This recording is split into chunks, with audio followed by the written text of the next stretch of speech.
Hello, I'm Oji, and welcome to Speaking of Everything. For the first time on Speaking of Everything, I have a very interesting guest. Well, really interesting. What we're going to speak about also. So, world-renowned author, right? Background, St. Martin, Caribbean man, whatever you want to call it. He have a lot of books written on Amazon. So, I think it's 6 or 7 or 8. How many As a books matter of fact, it's 6 books, and I'm now working on my 7th. Wow. So, you heard him there. The man himself. Thank you so much for having me, Oral. I'm not a laughing, smiling guy, but you had me laughing before you started the show. Well, that's a very good thing. That shows we have a great rapport. So it's good to have you here on the program, and you're known as Mr. Arnell. I'm going to refer to you as your last name. That's a very well-known name in St. Martin. Yes, and thank you. Your full name is Philip Timothy Arnell, right? That's me. All right, great. And so you've written 6 books Yes. so far. And I like my audience to get to know you, a little bit about your background, heritage, before we move on to some of the other things that we want to talk about. Okay. Well, again, thank you for having me on the show, and hello to all of our listeners out there. My name is Philip Timothy Arnell, a very proud Caribbean American. I have written 6 books, and the first 2 books are about the history of my families. The first one, entitled Fortunate Member of a Caribbean Diaspora. This is a chronicle of the families of St. Martin, both sides, Dutch and French, Anguilla, St. Croix, and Aruba. And the second book represents my mother's side of the family, still Bajan after all these years, which chronicles the families of Barbados. So your mother was from Barbados? Barbadian American, that's she likes to be called. And your father? He's born here in St. Martin. I'm the son of a cul-de-sac boy. Oh, great. Yeah, the Arnell family is a big family in St. Martin. Yes, I'm an Arnell, I'm a Richardson, I'm a Gums on this side. But then you're the whole island. Pretty much, yeah. Because the Richardsons are huge. Oh. The Gums are large. I mean, and an Arundel, too. I almost forgot about that part. Then you're 95% of the island. Pretty much. What I like, it's funny, I've been coming here for the last 43 years. I was 13 years old when I first came. Yeah. And now I'm proud to say, because I take good care of myself, I'm 57. So I've seen all the growth and wonderful things that have occurred in St. Martin through the years. And what I like is wherever I go, I always meet somebody that I know, or they feel that I look familiar, and then they know somebody who I'm connected to, or else I am connected to them. It is such an honor to be recognized by your own people. This happens in all these places. Barbados, it happens. In St. Martin, Aruba, Anguilla. I'm from New York. And sure, I know a million people there too. But at the same time, there's a certain closeness. I ran into a lady the other day who's one of the Arndells, who's a part of the family. And she says, I looked at you when you walked by, and I was wondering, this guy looks awfully familiar. And a friend of hers that was there, a gentleman by the name of Hubert Violenis, he recognized me from Facebook. And so he says, that's the international man himself. And I looked around, I'm like, I was wondering who he was talking to. And I said, oh, he's talking to me. Right? And so I recognized him. Oh my gosh, how are you? We'd never met each other face to face. So then he took me over to the lady, and her name was Alicia Arndell. And we just got to talking. She says, it's nice how family, you feel a sense of kinship, even if it's a total stranger. And that's something that I've always loved all these years. Right. So you're back home. Yes. And I have my beautiful wife, Paula, with me, who is also the editor of my books. Oh, great. So. And your wife is originally from... Oh, she's from Guyana. Guyana? Oh, okay.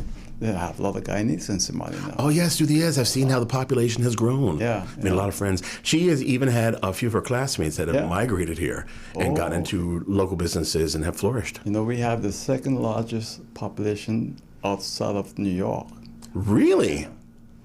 That shows the Guyanese people got good taste. Island. See? Got me, and then they came here. Yeah. No, it's good, very good. You know, when you look at your books, because you mentioned 2 of the books. Yes, the first 2. And I looked at them on Amazon. They can be purchased on Amazon. Yes, all my books can be purchased on Amazon.com. Yeah. So if someone asks you, Mr. Arnell, how would you describe yourself as an author, or what your interests? I have always had an interest in family research. That's what got me into the first 2 books, because when I was 10 years old, I went over to my grandparents' house, because they lived 2 blocks away. Mm-hmm. And I walked into the bedroom, and my grandfather's sitting there, and I noticed he never had any pictures on his walls. I see a picture of this one gentleman who looked just like him, and I see a picture of a lady who kind of looked like him too. And so I said, "Hey, Pop, who's that on the wall?" And he sits up like this. He goes, "That's my father." Right? And I was like, okay, this is an important guy. I said, "Well, who's the lady?" "That's my mother." And he started to tell me a little bit about them. Oh. And then in the next 2 years, he had transitioned. And after his funeral, I was sitting with my grandmother, because at that time, they did not really talk that much about the family on this side. We knew everything else, but they didn't dive into any logistics. And I was happy enough and fortunate enough to meet 2 of my aunts and all of their children. And those cousins, I guess you could say, helped mold me into who I was supposed to become to this day, because the way that they embraced us, and we've kept contact through the years. Mm. I am a person who likes to keep family tradition, who likes to hold on to the values as well as the learning experiences from the past. This way, I can flourish into the future. There's a room in my parents' house that has pictures of everybody, and I mean everybody, going way back. And when I go in there, I have a sense of pride where, gee, I'm amongst the people who are not here, but at the same time, posthumously, I'm standing on the backs of these people who got me to where I am to be today. So in my writing, my style would be conversational, as I'm talking to you in the audience today. Right. It's, hey, how are you? What's going on? And I move back and forth, and then I circle back around. This way it's more engaging for people to relate to what I'm trying to say. Well, that's important, because I don't have anything written down. All my life, I just do interview based on what you said. I follow up on what you say. Well, I'm liking your style. I think we're kind of parallel on that one. That's good. You know, but you're passionate about it. Extremely, because I've been doing it for 47 years. And thing is, what happened was 10 years ago, I had what I called a history log, and it was about that thick. And a friend of mine enticed me into putting it into a book form so I could be in the Anguilla Lit Fest back in 2015. Really? Yeah. Yeah. And so I wrote the book. Well, I had everything mapped out, but the actual tangible writings, I did it in about 3 to 4 days. And then, of course, we had the editing and all the other stuff that made it a little bit longer than that. When I'm passionate about something and I have something to say, I can write a book relatively fast.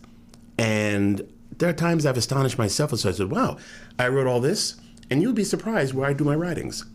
On the New York subway system at 5:15 in the morning, on my phone, sitting there like, you think I was composing a symphony the way that I look? Subway, wow, that's amazing. So what I was able to do, I've been able to reunite a family globally through posthumous reunions, because, say, my grandmother's siblings, all of them are no longer with us, of course, just like she. Mm. But I was able to be in contact with their offspring and their offspring and their offspring, at least meeting them, and also establishing relationships with these people that have brought my sense of family even stronger. And Paul and I, we teach this to our children as well. You come from a global family of all different types of people, and they are there. How many children do you all have? We have a total of 6 altogether. Oh, yeah, so that's a lot. I mean, it's good. That's more than average, you know. Right. Yeah. It's all about, well, the foundation is love, fairness, a little bit of discipline, but a type of discipline that is not to tear you down, it's to build you. That's the most important thing. Like my parents did, and my wife Paula, her parents. Well, my father and mother are Fabian Victor Emmanuel Arnell and Louise Ione Boyce Arnell. And I always say, thank you for my life, Ma and Dad. So how many siblings you have? I have 2 siblings. I have an older sister and an older brother. So you double up what your father didn't do? Pretty much. That's it. Oh. What I love about my wife Paula is that her parents were Reginald Horace Lowe and Gloria Lowe, my mother-in-law. I call her Ma, too. Unfortunately, Horace is no longer with us. But from just knowing her and all of the... my wife is in the corner cracking, laughing, all shy. Cutest thing ever, man. Her name is Paula.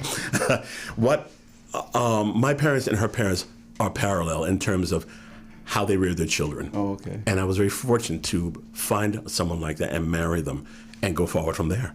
Well, that's good. That's good. So what you do besides being an author? Oh, well, I'll put it in this order. I'm a son. I'm a husband. I am a father. And I also work in the banking industry. Oh, okay. Yeah, okay. So all of these things, some people would say, oh, why don't you mention your work first? Work is what I have to sustain a life. But the things that make me a rich man are the things that I said prior. Yeah, that's true. Work doesn't always define us either. No, not at all. What defines me is the people that I've been fortunate to grow up with and to also be married into. Yeah. And I'm very fortunate. Thank you to all of you that have made this possible for me. You know, it's funny. I've gotten such great encouragement. There are those who are going to say, oh, why do you want to write a book for? Why are you writing about this? Mm-hmm. And so I said, well, listen, if I don't do it, I could end this life, or rather make it to the end of whatever it's supposed to be, and have regrets. Yeah. At least if I have something to say that's going to benefit people globally, write about it. Talk about it. I've been fortunate enough with my books to be sold in 20 countries, inducted into 20 museums, 10 national archives, as well as school systems and libraries. All this from being self-published. And it's all about marketing and how you present yourself and word of mouth. So you publish all your books yourself? Self-publishing, yeah. Through Amazon. I do through their program. And what I like is that I'm able to get the word out. Uh-huh. I do podcasts. I've done other interviews in different places. And what I'm fortunate for is that there seems to be an interesting following. I did a podcast earlier this year. And one guy called in, very nice fellow. Mm-hmm. And so he says, oh, I followed you for a number of years. You really have something to say. And you know a lot about this community. And I do the things, but I don't really pay attention to whatever the feedback is. It could be negative feedback. Of course, you're going to get that. And believe it or not, I kind of welcome it. You know why? The haters are the ones that entice people to listen to you. Oh, that Philip Arnell, he's this, that, and the other thing, and blah, blah, blah, blah, blah. If they hate you, then you're doing something good. Exactly. That's the thing, because it attracts people's attention. Yeah. If you only have good reviews, which I keep asking, please give. I mean, those are good too. You know? Right. Yeah. But the thing is, when you hear something, you try to not internalize it. If it could be something that's constructive, embrace it and see how you can make it better. If something that is negative, right. You're like, well, that's how they feel. Everyone is entitled to their opinion, but it does not define me. What defines me is what I said from before. So now you discover that you have family members all over. Oh, that's the best part. You know, it's funny. Just from one side alone, on the Anguilla side, from my grandmother, our cousin and I, we were just sitting down and he said, okay, in each generation from our great-grandparents, 8 to 9 generations have passed. And then we were doing a little math. He's better at it than I am. But we have mapped out that this is tens of thousands of people that are multiply related. And they're all closely related for the most part. And then I was like, wait a minute.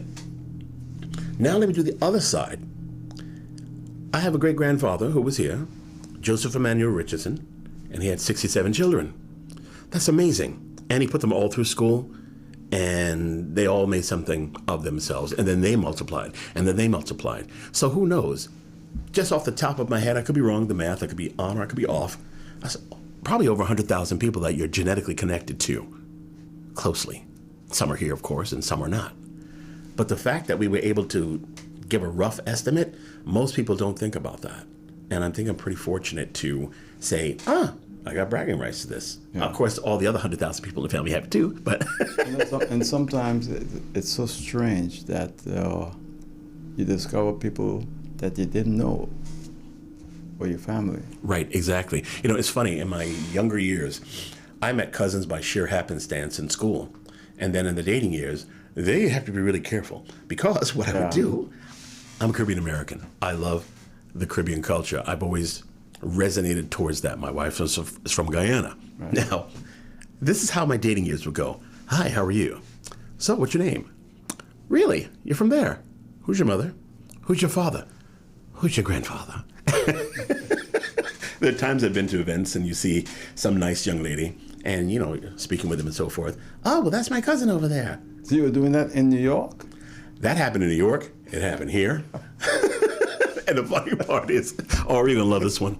My wife has a striking resemblance to my grandmother, but I never noticed it until she just happened to be standing one day facing a light. And my wife was like this, because, the light was bright.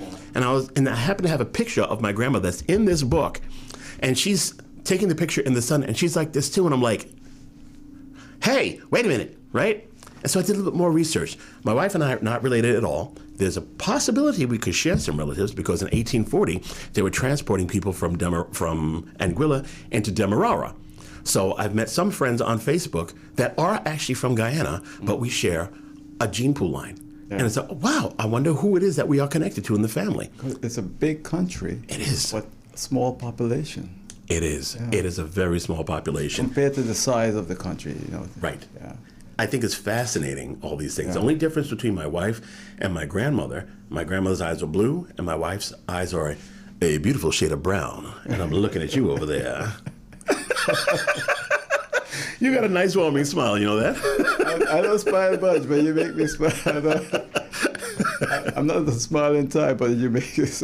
Well, you lighten up the world, okay? It's interesting because when you look at what you're doing, a lot of people are not really interested in that, right? It's very true. Only now in this last 10 years, people are interested in finding out their family. Because of whatever atrocities that happened in their family, they had been buried, and the elders did not want them to find out what happened. I guess, don't speak about it. It's like it's never existed. It will be forgotten in time. I'm one who has, for lack of a better term, dug up a lot of things. And there are some things that you're like, okay, this is something that's questionable. But at the same time, if these things didn't happen, I would not be here. Hold that thought. Okay. Because we're going to go to a break. When we come back, I'll ask you about what you dug up. Okay. But sometimes it could be very ugly. Sometimes I say something. I'm not saying that you dug up ugly things, but sometimes it could be very ugly, and there's some horror stories to that. There are. Not in mine personally, but I've known of others who have had Exactly. that. So again, in case you've just joined us, this is Speaking of Everything on YouTube, Facebook, and on Hot 99.9 FM radio. My guest, you've seen him there, is Mr. Philip Timothy Arnell. He is from St. Martin, not Barbados, not New York. He's from St. Martin, right? Actually, I'm from New York, but I have dual citizenship between France and the United States. I'm just trying to confuse. Oh, okay. I'm a complicated man, sir. When we come back, you're going to find out more about him and what he dug up in his search for his background, family, relatives, you name it, right? Right. Okay, guys, we're going to be right back. This is. We are vibrant, expressive, warm, and diverse. Together, we conquer, and now we expand into new horizons, giving you more of the best. Introducing our new Banco Matico Plus with wider acceptance, purchase protection, and enhanced security. Whether you're online, traveling, or in paradise, experience more with Windward Island Bank. Banco Matico Plus. More of the best. Mr. Arnell is my guest right here on Speaking of Everything. He's a well-known author. He's authored 6 books, and he's coming out with his next book soon. And I think people in St. Martin, they're very curious because now they heard that you dug up some things. Mm-hmm. So I have to ask you. Sure. If what you dug up was pleasant or surprising, or what? I think they were more surprising because when my grandfather, Gracien Emmanuel Arnell, known as Manon Arnell of French cul-de-sac, when he passed away, we were not really versed on the family that was over here. We knew everybody that came to New York. So it was interesting because you had people in the room that were speaking Dutch, they speaking Papiamento, they speaking Spanish, they speaking French and English. So when we found out that he had another 2 children that he had contact with and they had come to visit, we just never saw them. Okay. So it was like, wow, okay, we have a whole new set of cousins. That's what we thought. We didn't know how many there were. Right. When he passed, his older daughter had come to the funeral, and her name was Armentine Lawrence, Monty Lawrence. Loved it, one of my favorite aunts. And her sister, Jeanne Lawrence Brill. I was very close to them, even to the point that when I come to St. Martin, it's always tradition to go to their houses first, and we did it on this trip as well. Okay. So the things that we had found out we had 2 aunts that we didn't know about, and a whole slew of cousins that I've grown so close to through the years. Now, his father, Joseph Emmanuel Richardson, which was a Secretariat de Mairie of the French side of St. Martin, like the mayor, he had 67 children. He was a very loving man. What's the name again? Joseph Emmanuel Richardson. As a matter of fact, they have a street named after him in Concordia Springs, where his house is. Okay. Right. And so what had happened was, when we heard this, we were like, 67 children from one woman? No, obviously. He was married, had 8 children with his wife. And I speak about this respectively. Yeah. There are people saying, oh, what kind of a person is that? Look, you can't judge a book by their cover. Things happened, and it was a different time frame that was socially acceptable as it was to now. This man was known as the father of the people. He was a court reporter. He was the mayor. He was the liaison for the French government. And money. Yeah, he was well off. Money in those days, you get all the girls. He did get all the girls. He was handsome. He was charismatic, smooth talking, a gentleman at the same time too. And he did so much for the community, where he even changed the agricultural system of St. Martin. And he also stopped the threat of smallpox coming in, because he was a harbor master.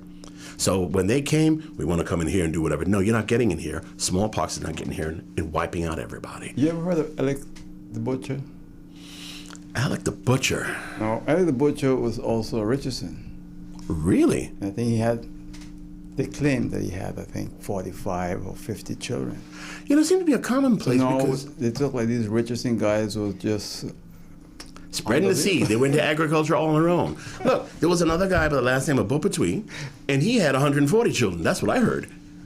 I mean, it's folkloric, but you don't know. Some of these guys brag about it, and they carry up the numbers too, you know? Listen, I got a cousin, and this is something else I dug up. A cousin of mine by the name of Alan Ian Dean, wonderful guy from Barbados, and along with Angela Gabriel for the Still Beijing After All These Years book. They took me back to the 1300s. Angela did that, and then I took up the gauntlet, and I made it back to 582. And then Alan made it all the way back to 100 BC to our first direct known ancestor, King Haruli of Macedonia. That's another story. There's a guy that is a great uncle of mine, and he had about 150 children, literally. And this was without exaggeration. And he was well known. Well, obviously he was well known in the community because he was, interacted with so many and gave so much to the public. But it's interesting you say that, because these guys in St. Martin, and I've spoken to some of them, right? They've since passed away, right? And one told me that he got all the girls because his family had money. He could buy a car, and the other guys could only buy a bicycle. Well, he had a lot of children. He since passed away. Other guy whose family, to that same guy who told me that, but the other one said to me, that kid you see over there, he claims that I'm his father, but my brother is his father. Could you imagine that? The guy is telling me that boy is not his son. The choice on him, he took it, but it's his brother's son. So I guess. So what I'm trying to get at, all these guys who walk around and saying they had all these children, if they had to do a little test, they'll find out that some of them really isn't. Perhaps we're not. What I heard about Joe Richardson is that he did have an exorbitant amount of children. But some he probably put the names on so that they could have coverage in life. So they may not have all been genetically his children. And he had the power to change records on a lot of things. Yeah. And I guess you can say he was doing a good deed in regard to somebody. There was some family member, and their last name was, this is what my aunt told me, folklore. Their last name was Monkey, okay? Now imagine going through life as a person of color and your last name is Monkey, and so he changed it to something else. I can't remember what the last name was. That song better than Higginbottom. Oh, you ever heard that name, Higginbottom? I have. That's a real name. I mean, yeah. It sounds like something from like a fantasy where you have the hornswoggles and or you're a lady and your last name is Dick. They have all of that. Now that's just a whole opening for everything. True. It's true. There are people with the last name is Dick. No, you want to hear something funny? Yeah. It's a true story. I have a friend, and she has a gynecologist whose last name is Finger. Dr. Finger. Imagine going through that. Did he become a gynecologist so he could utilize his name? Yeah. That's what I was kind of wondering. And I hope that's not off color, but it's the truth. I draw you off of your topic. Sorry about that. But in case you joined us, this is Speaking of Everything. I'm OG with Mr. Timothy. That's his second name. His first name is Philip. Philip Timothy Arnell. But Philip, they also have a lot of Philips in St. Martin. There are. Last name, not. The only other Philip, I've heard of others, but the Philip Arnell that I knew and held to my heart, his name was Philip Arnell. He was a taxi driver, and he is my grandfather's first cousin. He died, probably the early 2000s.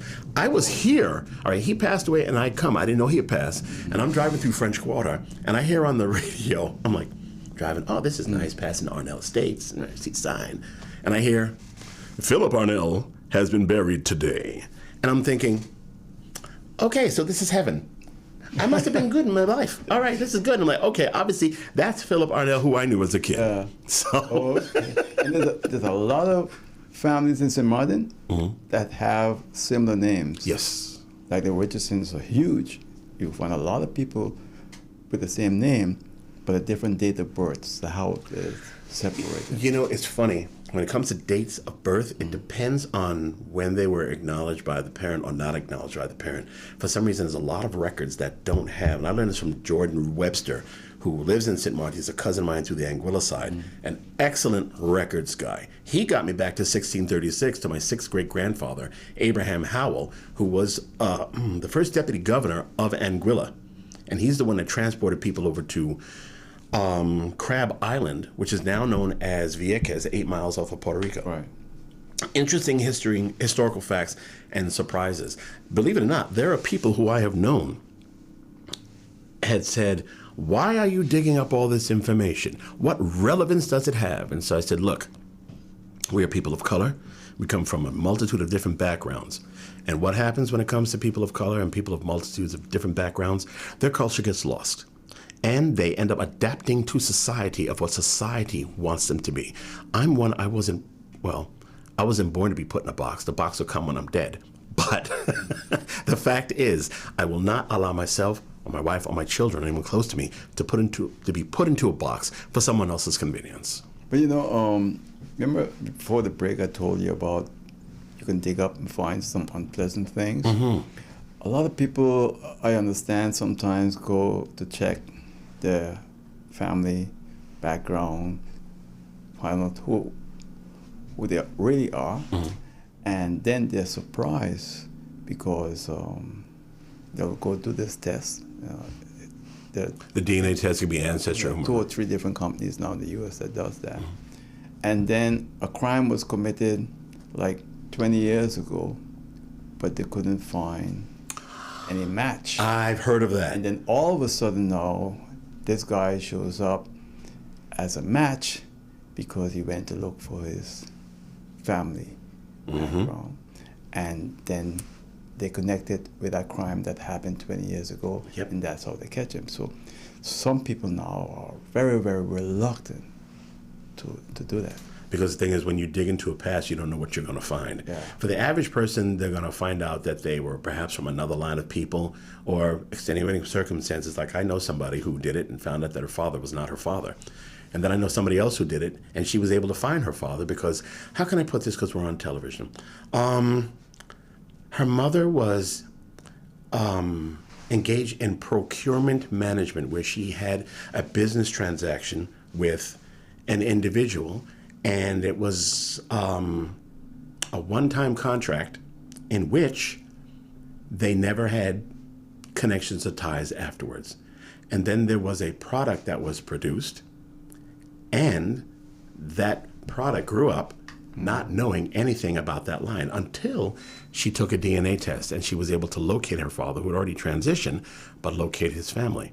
And that's how she was connected to that side. So this is something that she did after her mother had passed away, because I guess her mother did not want her to do it for fear of what could come about. Nothing could come about it. She had the closure of finding out what happened and everything that goes from there, and she moved on from it. There's people who have that fear, and I can understand that. But at the same time, on the other side, all right, there was a phrase that my grandmother, teacher, Cecile Armentine Carty Arnell of Anguilla would say, in order to know the world, you have to know yourself first. Now, I have a colleague and a friend of mine by the name of Matthew Pilardi. We work together. Wonderful young man and a great young professional.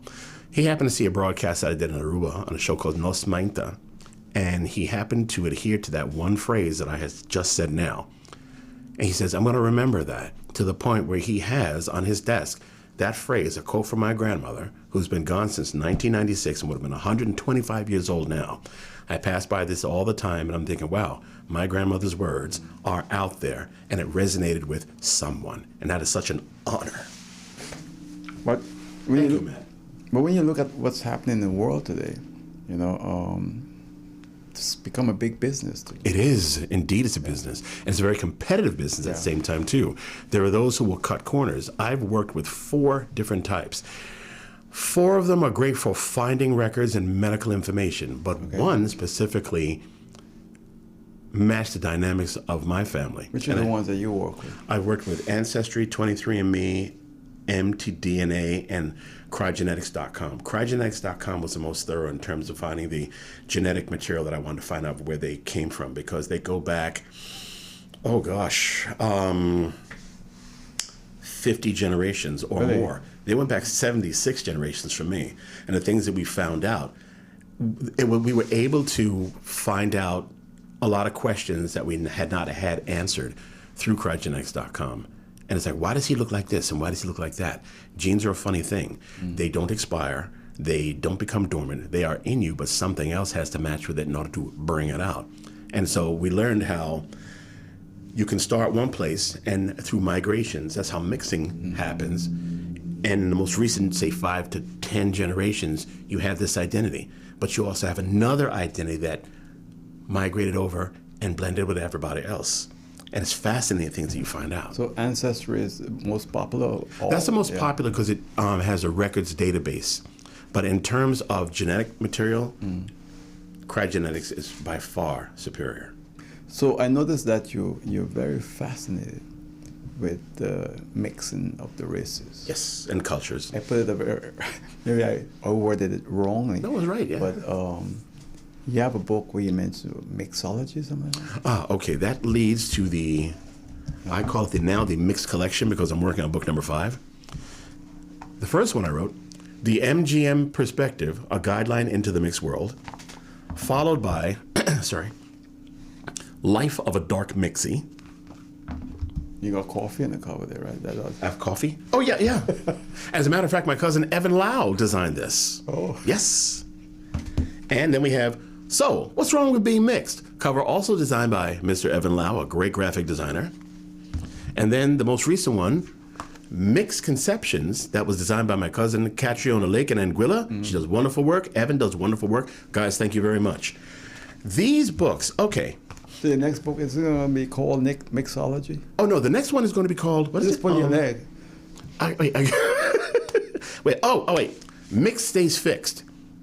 That's what that one is called, because you have Black Don't Crack and Asian Don't Raisin. And so I said, I never heard Mix that Stays one. Fixed. That's something that I heard that like 2 years ago, and I said, well, as long as it rhymes. So I had Mix Stays Fixed. Wow. What it is, I'm a proud Caribbean American, but I am also a mixed race man, a mixed cultural man, a mixed nationality man. I hope I said that right. And what it is, you would be surprised what inspired me to write this mixed collection series. So TikTok. Yeah? They ever ask you how many percentage European you are? No, well, now people who are into this whole genre of writing and doing the DNA research, wherever I went, all my life, people always ask the "what are you" question. There are some who would do it in a derogatory way. What are you? And then others who will say, oh, what is your ethnicity? What is your background? They do it in a simple, curious way. Okay. They try not to be intrusive, but at the same time, there are those who will get offended. Oh, why are you asking me this? Are you judging me on whatever? TikTok had inspired me. Now, I belong to a lot of mixed race communities, right? Online and so forth. I guess that's how I made a respected name for myself. So when you see people on there who come on and they just want to be in a social medium to speak whatever they want to do, most of the time they're reductive individuals who want to put people in boxes. And so I was saying to myself, you know what? These people have this wrong perception of what a mixed race person is. They're just like anybody else. Is it different than, say, a biracial person? Okay, that's a good question to ask.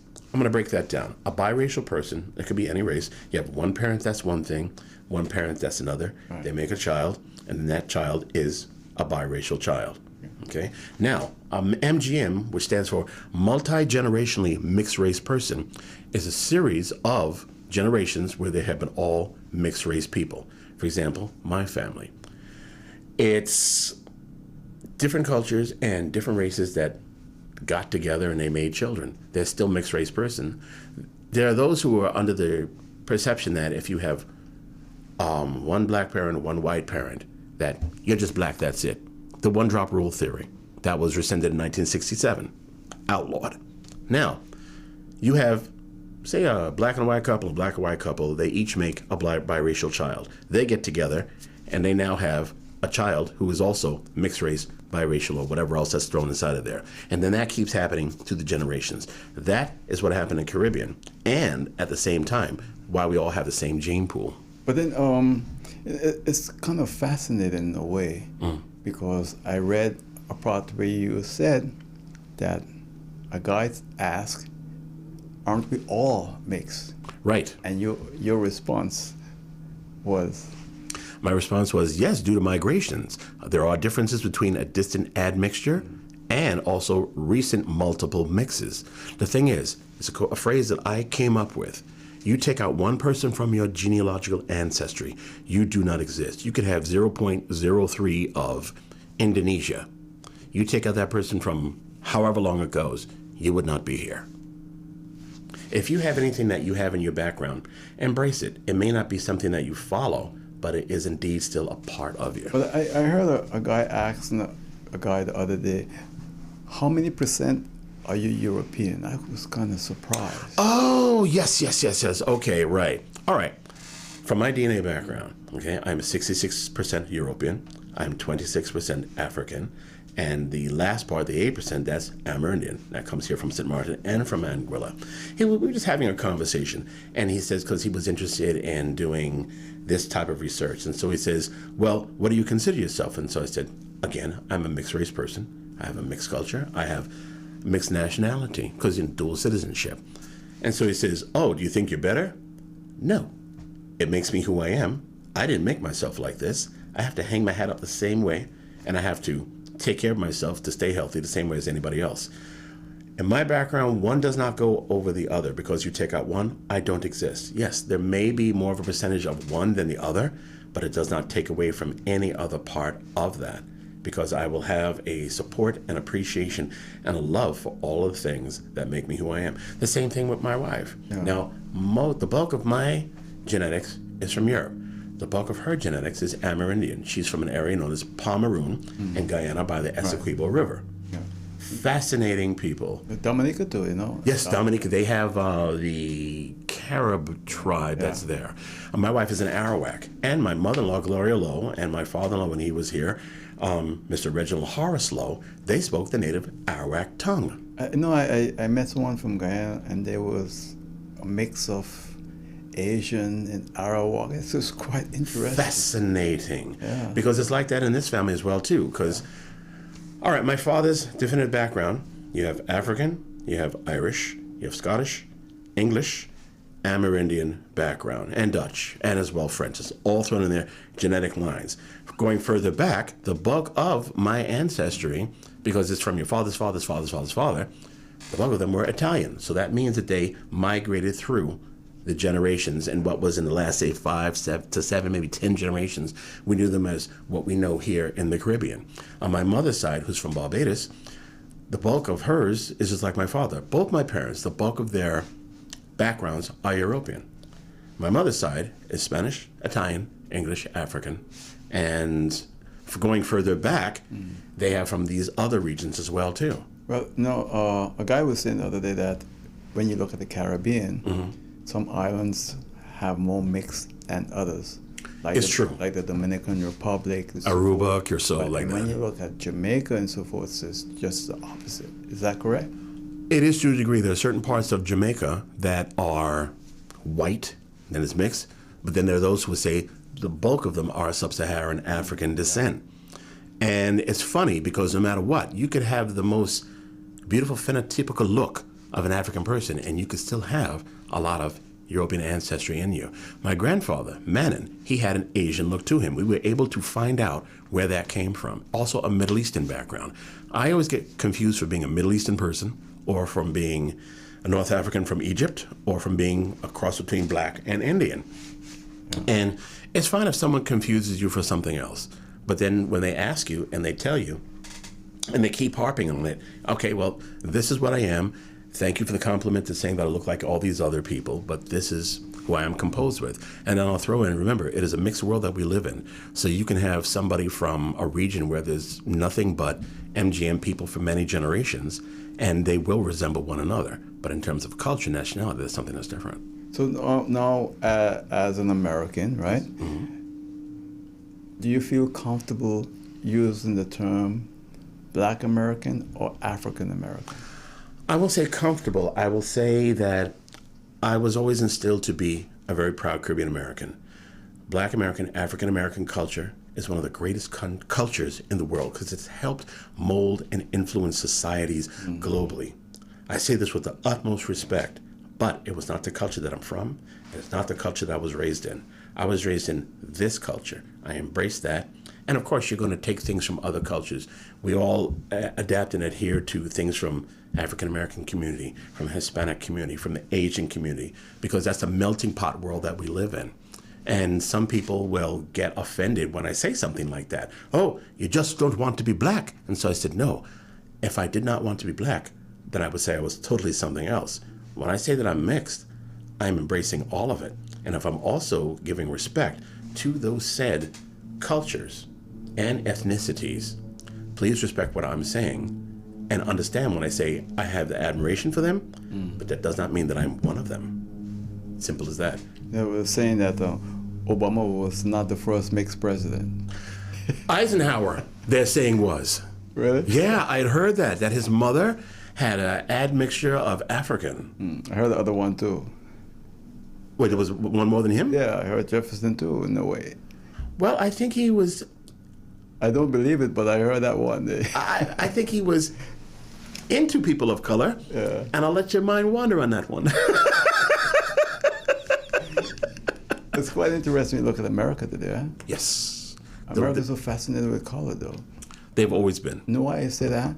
When I went to study in America, the application I had to fill out was asking me my race. Right. I was never asked that before. In this area of the world, they don't harp on that. We have colorism in this side of the world, fine, but it's nowhere forefront as is in America. Because now they have, also people say, oh, what do you fill out when you're on there? I would not fill out anything. I didn't have to. It was not mandatory. Now if they say, if there's something on there, I will put 2 or more races because it's a fact. Where I work, yeah, that you had to do because of records and whatever. But it's funny because colorism in America, it is a very sensitive subject. It is. Racism in America is a sensitive subject. Some people have said that these books that I have written, I was very brave to write. And one person said, don't end up like Salman Rushdie.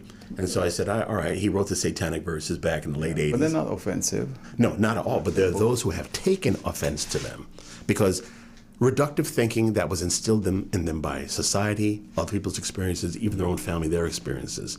So I said, okay, it may bother you, but read into it. And if you still find yourself angry, you have that same reductive thought that those people have. Rise up from that. They want to say, oh, you're not woke. I've been wide awake the entire time, but I'm looking at it from a different perspective. I've seen it from yours. Try looking at it from mine and other people's like me. All right, in case you just joined us, I'm Earl Gibbs here, and speaking of everything on YouTube, Facebook, and on Hot 99.9 FM radio. My guest is author Mr. Philip Timothy Arnell, and he's my guest here. He's born in the United States from Caribbean parents, right? Yes, very proud Caribbean American. Yep. See, you know what's cool? I look at it this way. I'm a son of a Bajan lady. I am the son of a San Nicolas boy from Aruba because my father grew up in Aruba for a long time. What a connection. And I'm also at the same time the son of a cool sack boy from the French side. Boy. I tell you, we're going to go to a break. We're going to come right back. All right, please stay with us right here. And speaking of everything, right back. We are vibrant, expressive, warm, and diverse. Together, we conquer, and now we expand into new horizons, giving you more of the best. Introducing our new Banco Matico Plus with wider acceptance, purchase protection, and enhanced security. Whether you're online, traveling, or in paradise, experience more with Windward Island Bank. Banco Matico Plus. More of the best. My guest is Mr. Philip Timothy Arnell. He's my guest here on Speaking of Everything, and he's author. 6 books now published on Amazon, and the 7th book is coming out soon. Yes. And when you look at what you're doing, right, and you're born in America, you remember I asked you earlier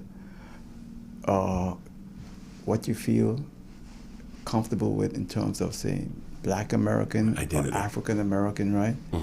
But I'm gonna go just a little step further to ask you. Sure. Do you feel that it should be called, or the media should use the term African American or Black American when referring to Black people in America? Why put a title on anybody? Do white people go around saying, I'm a white American, I'm a European American? Very few people do that. Sure, the path of life in America for white people and Black people have been very different. And I can understand and respect how Black Americans want to have a title that is befitting rather than the derogatory terms that are used to describe. But at the same time, I'm hoping that we get to the point where I see somebody and I said, oh, can you describe that person over there? Oh, that person over there is wearing a blue shirt, he's wearing blue jeans and black shoes, and he has his hair parted to the side. I don't want it to be where somebody says, oh, that Black guy over there, because then that totally takes away that person's identity. But I didn't mean it that way. I guess what I meant is that, you know, you're sitting down and you're watching TV and you have to describe a particular person in an incident. Right. And I know that some media will say African American. They use it as a form of political correctness now. And ABC will say Black American. Now, as a Caribbean man, I don't like the African American thing at all. That came up with Jesse Jackson back in the 80s, and they coined that. I think it has done Black people a disservice in a way. I agree, because in Africa, people frown about that. Yeah. I've known many people who are from Africa, and they have said, all right, these people are so removed from Africa, even though their origins are from there, they are Americans, and they've worked hard to get to the stature that they are at this time. So if they have to be called something, call them a Black American. I can agree with what you say. Just say just Black, because I mean, if I'm in New York, right, and you look at me, you're gonna say, well, I'm a Black American. You offend me because I'm not a Black American. It's a different culture, I'm a Caribbean man. You see, so I think that whole term came up, and sometimes I say Black people in America is confused because they use the term Negro at one time. Right. And colored and color and all. I don't use the word color either. It's not important. All the generations that tend to use that. So that's why I ask you that question, seeing that you're an expert in this area, but all the mixology that you referred to, and you're passionate about it, you know. And I think the Caribbean is such a unique place. Yes. Because only now in America you're really seeing the mixing of the races. We were way ahead of America when it came to that. Way ahead. And the thing is, a lot of people, and there are those who will argue with me on this, and honestly, it is a fact. I've had people who have shown me the proof. Slavery, of course, was a horrible thing, but the bulk of mixed people now in America, their mixing started post-slavery, okay? And during slavery, only 1% of the population had slaves. Sure, they would get slaves and they would breed them with others and all this other stuff, whatever else that went on. It's too long of a story to go into. But the bulk of people that you see now who have a mixed background are from post-slavery, from people who migrated to the United States. The last 40, 50 years, right? Even more so than that. Even as far as slavery stopped for us in 1863. Sure, there were bad things that happened, but then, even though they had to keep it a secret, and in the Bible Belt area, it is still post-mixing, where slavery is not involved. Because there are more mixed marriages now. Right now. Than, say, 40 years ago. Exactly. Yeah. On that point, yes, it's true, where it's like, there's some people who will give a side eye like this. But for the most part, people really don't care unless they have a chip on their own shoulder that they say, oh, why is this? Prime example. A few years ago, I was in Manhattan, and I'm working in Midtown. And I was a friend of mine who happened to be a Dominican girl, Caribbean American like myself, and she was white. The Dominican Republic? Right. Okay. She's a white Dominican girl, and we were very close friends. And so when we walk someplace, we walk arm in arm. No problem. Well, I had to go to a store with her that she was going to. And so, actually, it was a Victoria's Secret. She was buying some apparel. And so we went, and we were trying to find this place. And there were two black girls that were standing in the doorway of a place called Burberry's. And so when we were walking up, I said, excuse me, could you please tell us where Victoria's Secret is? The girl looked me up and down like this, looked at the girl up and down like this, and she said the next block. As we're walking away, who is this explicative individual running off with one of our men? And the girl goes, I know, right? That's what she did. We laughed among ourselves, but I said, it's kind of dangerous. We're total strangers. They don't know what our relationship is. You could be my girlfriend, I could be your boyfriend, you could be my wife. We were old enough, or just very close friends as we are. And then another day, we were leaving the job, and so she says, it's funny. The reaction that we got from just by asking a simple question, I'm holding onto your arm, and we're going to a specific place that they feel is intimate apparel. Let's do a test. So I said, all right, what's the test? She says, come on, we're taking the train together. We got out of work one night. She took my hand, walking down the street. We're walking slow as if we were a couple. And very few people paid any attention. Some people did, some people didn't. And I said, wow, the ratio of one race of people as opposed to another race of people. Basically, white people did not pay attention to us. It was black people that did. Look at the side eyes and look, and you hear the murmurs and so forth. Now, that's only a very small part of the population, and they should not represent everybody else. I think because many black women in America feel that they're losing their men to other women. That is true. That's I should come on your show for another talk on that one, because talk about explosive TV. No, and they, you did the imitation of the look that he gave. Only a black woman can do that one. I know. only a black woman can do that one. I guarantee you that one. It's down to his eye. It's amazing, My books in regard to the mixed topic. All right, example. MGM Perspective speaks about the multi-generational mixed community, and I speak about my life experiences, my father's experiences, and other people that I know, pros and cons. Life of a Dark Mixie was targeted because I'm a dark-complected, mixed-race person. And don't go yet. Go back up the cover. It's coffee with cream, right? So you got showing the different and how it's mixy. Very good. Mm-hmm. Designed by Evan Lau, my cousin. Life of a Dark Mixie, that dives in. Each book gets a little bit more edgy. That's when they said, every book that you have is getting more edgy. Are you afraid to write these things? And so I said, no, not at all, because it's the truth. It's not offensive. Those who take offense, that's pretty much on them. Hopefully they'll read it again, and maybe that'll calm them down a little bit. As I mentioned Salman Rushdie before, he was in hiding for a number of years for writing about Right. He lost his eye to the guy attacking him. And when did he lose his eye? After he came out of hiding. Yeah. I don't want that being me. I have something to say, and I do it in a dignified way. And it's never to tear down people. It's to help build them in terms of their mindset. Say, who are you to tell me who I am? I don't have to tell you who you are. Science does that. Okay? I'm not going to walk around saying I'm this, that, and so forth. No one asked you to. That's of your own voluntary nature. But if you're going to tell me from a science perspective, okay, that you came from this and you came from this and this is how you are now, and if I hold up a picture of somebody from chattel slavery area, you can tell you two different people. You are a part of them, but there is a difference. And some people take offense to that. A lot of people can't tell the difference between race, culture, nationality, and ethnicity. Really? 4 totally different entities. Distinct. People don't like that. You ever been to the South because you're a New Yorker? Oh, I've been to the South. My parents live in Florida. Okay, so Florida's a little different than what I'm thinking about here about the South, although it's the South, right? Mm-hmm. But the attitude is completely different. It is. Even up to this day. Yeah. because they're stuck in those values and those ideologies from once upon a time. My father once says, look, if you're in an environment where people have not mentally evolved, they're going to stay stuck in that one little compartment. Not for many generations will they actually branch out. And it's true. It's a certain mindset. I have been to North Carolina, South Carolina. Some of those areas can be kind of questionable. Georgia, yep. Yeah. Oh, yeah. When I was in Georgia, 3 years ago, it was my first time actually spending time there. Yeah.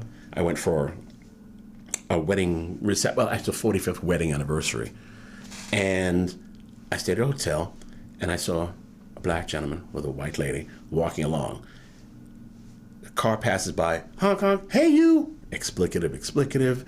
And I was like, wow, this is wild. It's something that I've heard about, but I'm not all that much accustomed to seeing it. You know, and it's funny. My father and my mother have been married 67 years, and my father was stationed in the military in Texas, and that was the first time that he ever had to use a different bathroom. Blacks only, whites only, water fountain and so forth. Yeah. Now, my mother is a very fair-skinned woman. My father is like myself, without the 10. I'm in St. Martin, so hey, I indulge. Yeah.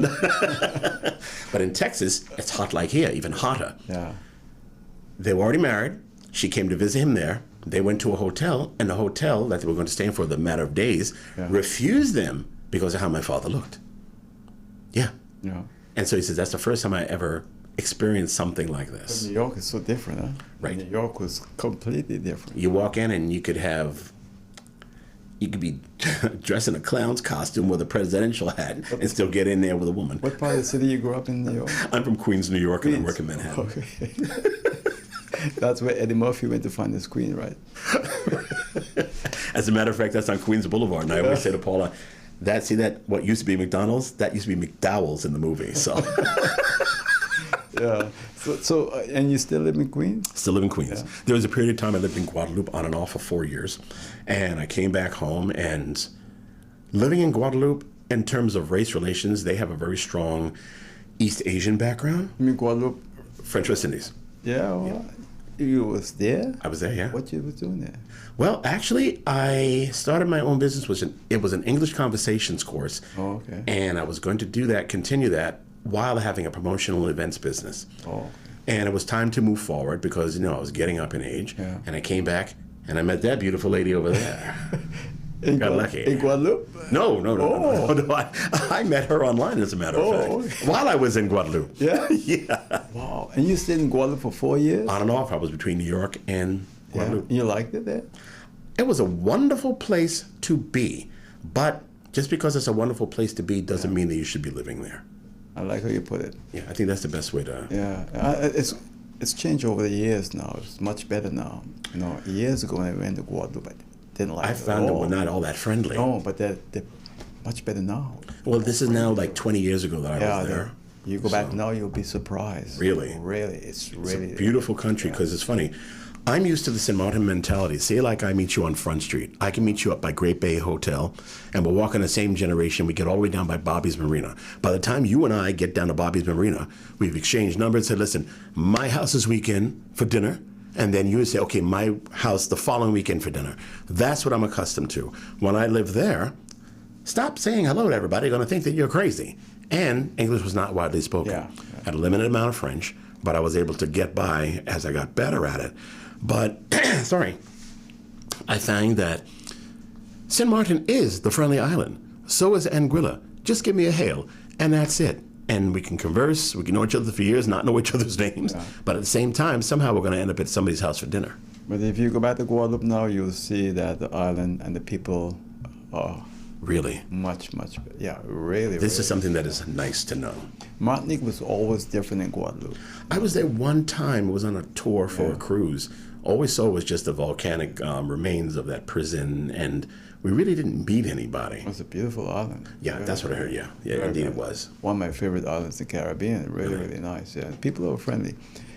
As I said before, Guadeloupe has transitioned to more friendly island because of tourism and so forth. Right. They opened up because then Exactly. it was a very small tourism market in comparison. Same thing in Curacao. Curacao was similar to Guadeloupe. Now Curacao is very friendly island. We went, man, I enjoyed Curacao. Oh my gosh, it was so nice. The family over there. Last you've been to Curacao? We went 7 years ago, and we keep trying to go back, but we keep gravitating towards Aruba because the books, and eventually we'll make it back. But yet, I speak to the family on a regular basis, which is nice. That's nice.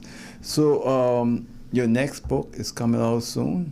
I started writing it, and I imagine I could have it ready by February because some things are repetitive, but it approaches that topic in a different angle, from a different angle. 2026. Yeah, that's what I'm shooting for. How your children feel about your books? Your children, how they feel about you? They're very engaging. I said, listen, you want to know about yourself? Read these books. This is your history. This tells you who you are, who you came from, what you are, and embrace it. And then you also have your mother's information as well, too. Also, she comes from a fascinating culture. I'm always asking her about Amerindian culture from Guyana itself. Guyana is an amazing country. Amazing. It I is. hear it's very beautiful. Have yet to go. Yeah. But You haven't been there yet? I have not been as of yet. Wow. Yeah. But the children, they're very receptive to it, and now their friends are taking advantage of the books as well. They come over and say, here's a little something for you. And one young lady, what was that young lady's name who we did the hair for? Cassidy's friend? Came over a few weeks ago. All right, a really nice young lady who's a friend of my daughter's, Cassidy's. I gave her a book, and so she responded to me through my daughter. Wow, it opened up a lot of things about myself that I wondered about, how this resonates with me. And so I said, well, you're Caribbean as well too, and even if you were from another area of the United States or South America or what have you, this can resonate with pretty much anybody. It's not just black and white. It's for any mixture, and it could be any MGM basis itself. Now, when it came to So What's Wrong with Being Mixed, that one is self-explanatory. There are people out there who have some of the most ridiculous concepts of, okay, I got a sunburn one time. I didn't know you guys could tan. You take a breath, you give a look, and you say, you know what? If I were to take a match, light it, and put it on your skin, what would happen? It would burn, it would hurt. Same thing with a person of a darker complexion. Yeah. It's the same thing. The sun does the same thing. When you have a darker hue, you're going to get tan even more, even faster. It may not burn as fast, but you can get burned. Yeah, definitely. So this is an offline question. You still ride the subway, right? Oh, yes, every day. Every day? Mm-hmm. Well, almost every day, but. When you sit on the subway, what's your demeanor? Strange question, right? My demeanor? Yeah. Well, it's pretty much like this. I'm from the old world. If you look me dead in the face, I'll give you a hail. I'm not looking to find out who you are, what you're doing, and what you had for breakfast, but it's just a simple common courtesy. So you're not one of those New Yorkers looking down all the time? No. Because you know why? I was put on this earth for a reason, to embrace life. Now, I see some of the funniest things on the train, some of the most wildest things on the train, and I'm smart enough not to indulge in them. If I see some guy who I have seen dressed like Tinkerbell, okay, literally from Peter Pan, and he goes and sits down, and I say, okay, don't stare at this guy. Don't laugh. I don't want him coming over here. But I'm like, all right, respect the guy. He paid his fare to get on here. I don't want to know anything about him. There are some people who have had some of the most outrageous appearances, and if they say hello, hey, how you doing? And leave it at that. Mm-hmm. There are those who will, there was a woman. This happened to myself and it happened to my father. For years, separate times, because, he's now long retired. There was a woman who approached my father. I've seen you on this train ride almost every day for over 20 years. I've always admired the way that you carry yourself, and you're a very handsome man. And he said, oh, wow, thank you for noticing, because you don't know who is watching you when you're out there. So always try to be on your best behavior. Something similar happened to me as well. A lady said to me, you are such a nice young man. I've watched you from a teenager grow up to where you are now. You always seem like a quiet person, but friendly, because, you see somebody, you nod hello. And she also said, you're also a very attractive young man. And I took that to heart. That was a nice thing to say. We exchanged names, hi, how are you, and so forth. And then from that point on, until I didn't see her anymore, she must have retired. But the fact of keeping your demeanor up and about, especially in New York, I know a lot of people. Because just walking. Yeah, because you're going to the same place at the same time. Right. So you will see the same people most of the time. Exactly. At the same time. Coming and going, and also the area that you work in. And it's funny, my wife can attest to this. No matter where we go, 9 times out of 10, I meet somebody that I know or I'm related to them. One time, oh my gosh, Aura, you got to hear this one. I'm on the train and I'm working more closer to 2nd Avenue. And I'm with a colleague, and she was from St. Lucia. And so we were talking about St. Lucia, how she was going to go soon. I was coming up this way to St. Martin, to Anguilla. And so we were having a nice conversation. She got off at her stop. I was getting off like another 2 stops. And there was a young man that was behind me, and he did a gesture which made me, you think I saw a ghost. You know, like when you tap someone like this? Yeah. This guy gave his whole palm and went. I was like this. Now, the only people that I know from small doing that are people from Grand Cause. It's just a regular gesture. It's a common thing. So, most Caribbean people. Right. Yeah. I turn around, and he had this strong accent. He says, they say that imitation is the greatest form of flattery. He says, you from St. Martin? Are you from St. Martin too? Right? He says, who's your father? Right? And I was like, wow, okay. And I said, oh, well, I'm in Arnell. And he said his last name too. And we got to speaking. He ended up being some family to me. Very nice fellow. But the fact that he had approached me on something, he felt comfortable enough because I was interacting with my friend, and, you know, someone's looking at me, I'm talking to them, and then, oh, hey, how you doing? Go back to whatever you're doing. So he decided to start a conversation with me. That's something that's nice. Yeah. You know, you get an elevator in New York and you say good morning and look at you like you're crazy. They will. But I think that's changing now. I'm from the old world. What I like, and even on this trip, all the trips that we go on to places like where there's a family connection, somebody notices me or remembers me or is associating me with somebody. I had not been to Aruba for 25 years. And so I took Paula when I turned 50, 7 years ago. And everywhere that we went, I saw people that I had not seen in a million years, or, you know, like how people will, you know, they look at you and stare and so forth. You give a little hello. And I say, excuse me, who's your family here? Are you from Aruba? And so I said, well, my family grew up in Aruba. I'm at Arnell, and so the other names as well, too. Arnell, Richardson, all those guys. And then so they said, okay, are you family to such and such? Well, that's my family, too. Hey, cousin, how you doing? That is uplifting. It really is. Even from when I first started going to Anguilla by myself, there was an area in Island Harbor where my folks are from, and there was a spot owned by my cousin named McLean. And it was a pub, and you get drinks there, grocery products, and so forth. There was a young man in there. He was Richardson. He was from St. Martin. And so he says, I know you. And I was like, oh, he says, I remember you from when you were younger, and St. Martin and so forth. Your family to me. So long ago, I forgot the guy's name. The fact that he remembered me, and by that time I changed. You know, I'd gotten taller, hadn't put on much weight yet. No facial hair, more rounded face, what have you. But it is an honor to be remembered by somebody, who you briefly met or did not meet at all. Yeah. Again, you don't know who's watching you. Always carry yourself in a dignified manner. Yeah, that's what I was always taught. That's true. And then you're cousin to so many people. Right. You're exactly. like Cousin Brucey.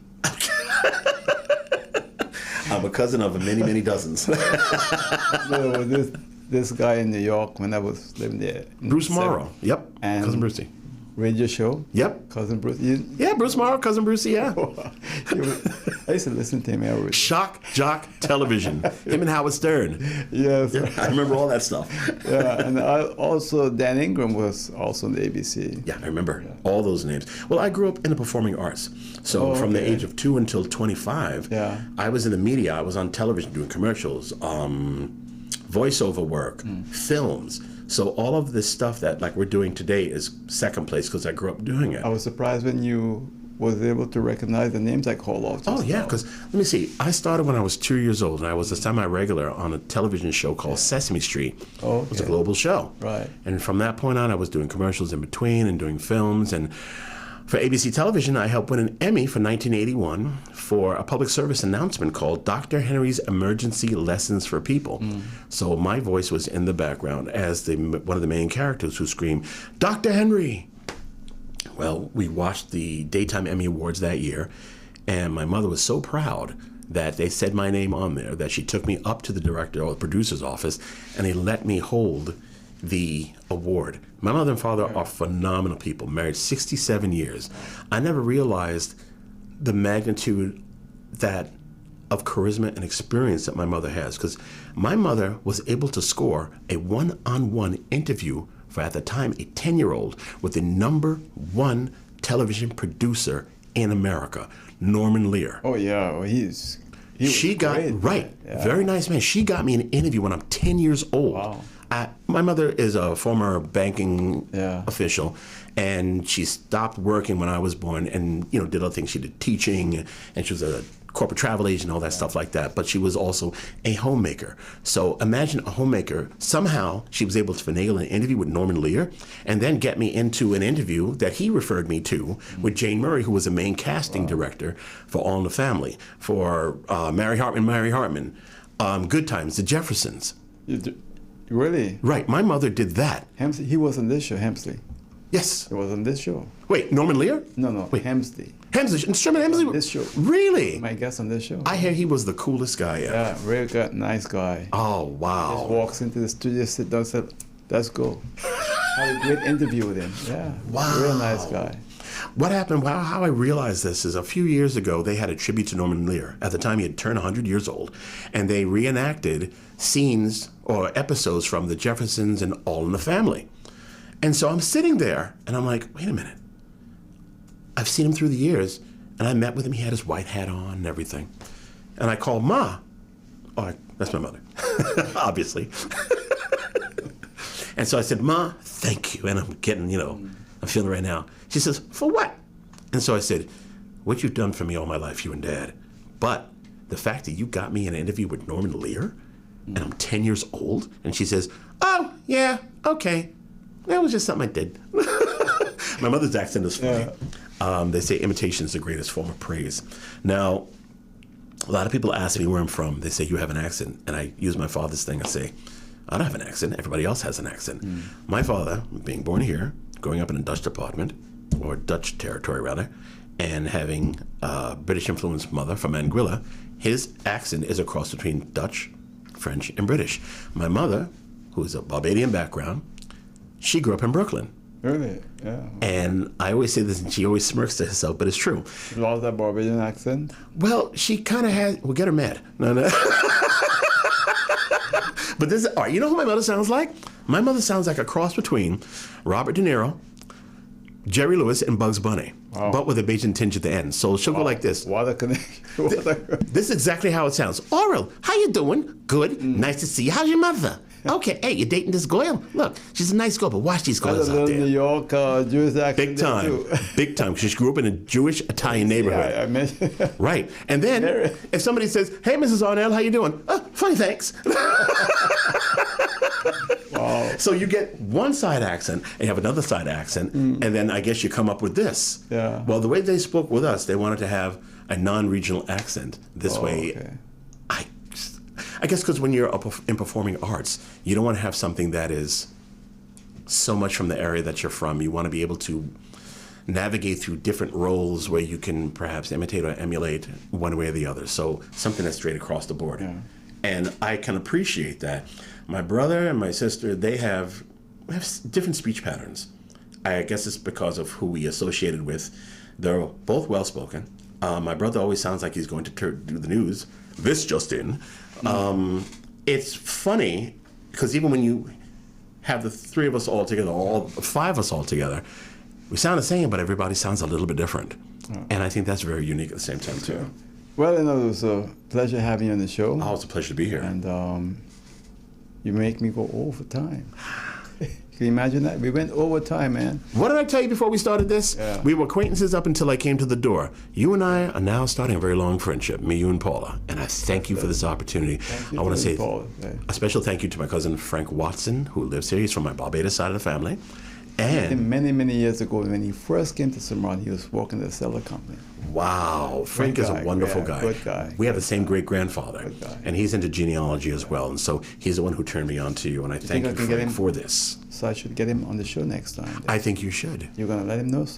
I will definitely tell him. That'd be good. And who knows, next time I'm in St. Martin, we can do my last book, and we can have him in on that too. Yeah, great. But no, it's been a pleasure having you. And thank you. Thank you all for listening. You can still let my audience know about your books one more time. Yes. I'll do it in order. Yeah. That's the first book you wrote? Yep. Fortunate member of a Caribbean diaspora. Followed by Still Bajan After All These Years. Continuing on with The MGM Perspective, A Guideline into the Mixed World. Followed by Life of a Dark Mixie. Coming along with So, What's Wrong with Being Mixed? And finally, Mixed Conceptions. My books are designed to unite a family. Well, the first set, unite a family globally, and it's still doing that. And also, the other 5 books, Mixed Stays Fixed will be coming out hopefully by February. Those books, Mixed Stays Fixed. Oh, okay. That series of books basically is to bring awareness to a community of people where a lot of people don't realize that they are a part of that community, and embrace all parts of yourself. Because remember, without just one ancestor, you don't exist. We're all God's children, and this is how he made us. So embrace what he did and go forward with it. All right. Again, thank you, Mr. Philip Timothy Arnell. Thank you. Thank you. Good having you here. Oh, real quick. Yeah. A special thanks to my wonderful wife, Paula, who's always by my side. And I could do this on my own, but it's much better when I have her there with me, editing my books and helping with my grammar. She speaks very well, even better than I do. I tell you, wives are very important. I got the best wife in the world. Yeah. Believe me. Me too. Yeah. We're lucky men. Your wife there. Too bad you can't just focus the camera on. I said, there she is, ladies and gentlemen. And she pretty? There she is. There she is. Hi, Paula. As you can see, I'm an extremely lucky man. I love you very much, and thank you. Well, you can't hide this kind of beauty, inside and out. Right. Thanks again, and much success. We will have you on television and on the radio, so people can hear about. Thank you so much, really. All right. So again, thank you. And more to come, Let's folks. both of you. All right, good. And that's it for now on Speaking About Everything. I'm OG. See you next time on YouTube, Facebook, and on Hot 99.9 FM radio. Take care. Bye.